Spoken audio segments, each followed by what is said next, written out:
What is fermentation? Before we get started, let's talk basics. Fermentation can feel overwhelming at first, but once you understand the science, it becomes simple and empowering. Fermentation is essentially controlled decay. Food, like humans, is alive and will eventually die, usually faster than we do.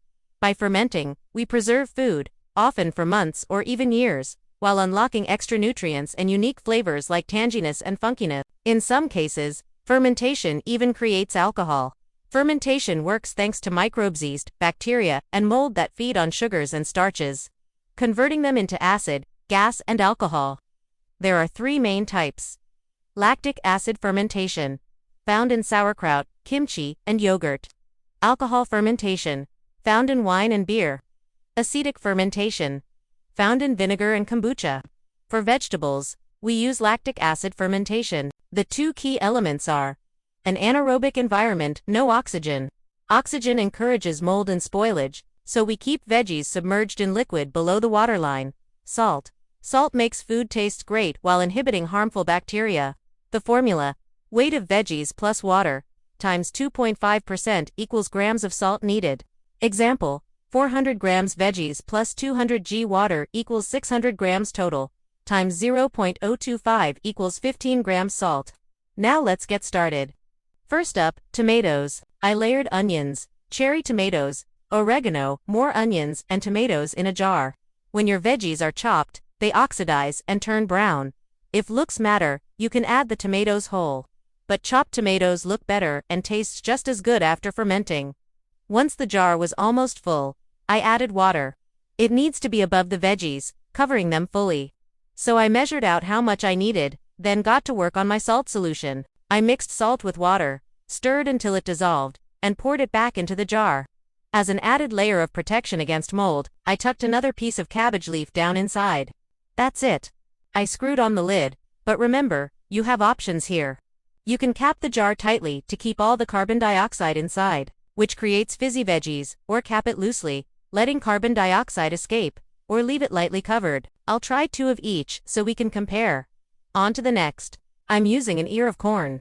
You could steam or boil the kernels off, but there's something special about raw corn. Plus, it has natural sugars that feed our microbes. I sliced kernels off the cob and put them in the jar. Again, I layered in onion and jalapeno, this time adding thyme. And now it's time for more corn. I repeated the slicing process, then added enough water to cover the corn, leaving space for air. I measured out my salt solution and poured it in. Remember, salt protects against harmful bacteria by creating an environment where only the beneficial stuff can survive. Now I sealed it. Next up, bell peppers. I've saved the best for last, a spicy surprise. I added a small chili pepper. Then I layered in garlic, coriander seeds, and dried chilies. These dried ingredients are already fermented. They're packed with flavor and will help shape the taste of my peppers. I filled the jar mostly with water, leaving room for air, then poured in my salt solution and sealed it. Now it's time to talk about what happens during the 3 stages of fermentation. Stage 1: first 24 hours. Microbes kill off bad bacteria. Stage 2: 2 to 3 days. Lactobacillus converts sugars into acids. That's when you'll start seeing and smelling bubbling action and tangy smells. Stage 3: aging. Strong acidity develops with CO bubbles. But don't worry, it's not harmful. The earliest you can start enjoying your veggies is around day 4. But remember, patience is a virtue. The best results typically happen between 7 to 14 days, sometimes longer. Now I'm working on cauliflower. I chopped it into bite-sized pieces and added it to the jar, along with some thyme. Then I poured my salt solution.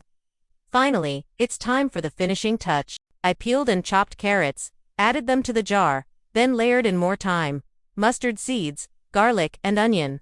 It looks beautiful. And now it's time for the saltwater process one last time. This batch is looking amazing. We're almost done. Let's check out where we're at. The cauliflower is submerged and it's starting to look and feel really nice. One important note: if any part of your veggie is sticking out of the liquid, mold may form.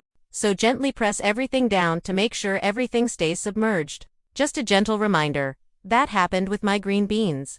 I left them whole and they grew mold because parts of them were above the waterline. A quick tip: trim the ends so the beans fit nicely in the water. Don't worry, This is normal, and it's still safe to eat.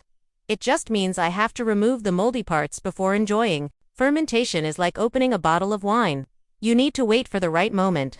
It's called the primary phase, and it starts as soon as you submerge your veggies in the brine.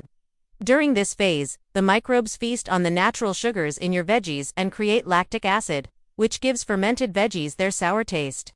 You'll know you're in the primary phase when you see and smell those tiny bubbles. That's the gas carbon dioxide being released by your happy microbes. This stage usually lasts between 2 to 3 days. Next up is the secondary phase. This is when things slow down and the flavors develop. The veggies become more tender and the taste of the brine deepens. Most of the gas production slows down too. This is also the time when the veggies become more sour. This stage can last anywhere from 3 to 10 days. And finally, we have the stationary phase. This is when the veggies are fully fermented and they're ready to eat. They'll stay like this for quite a while, becoming even more flavorful over time. The temperature matters. Ideally, you want to ferment between 65 to 75 degrees Fahrenheit. Anything below 50 degrees slows down the microbes and extends fermentation. Above 80 degrees speeds it up, potentially creating undesirable flavors. Finally, it's time for a taste test. I'm excited to see how they turned out. After a week, I checked the jars.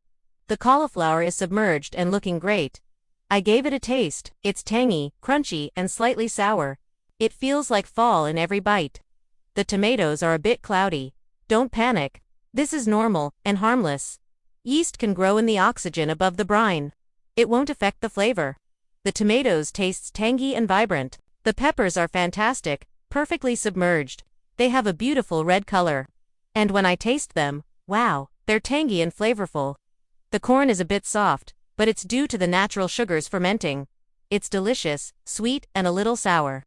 The carrots are firm, bright orange, and they taste amazing. They're tangy, spicy, and full of life.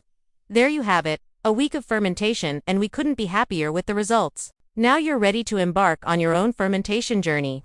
Remember, understanding the science behind it makes it easy, safe, enjoyable, and full of incredible flavors. Thanks for joining me today. Until next time, happy fermenting!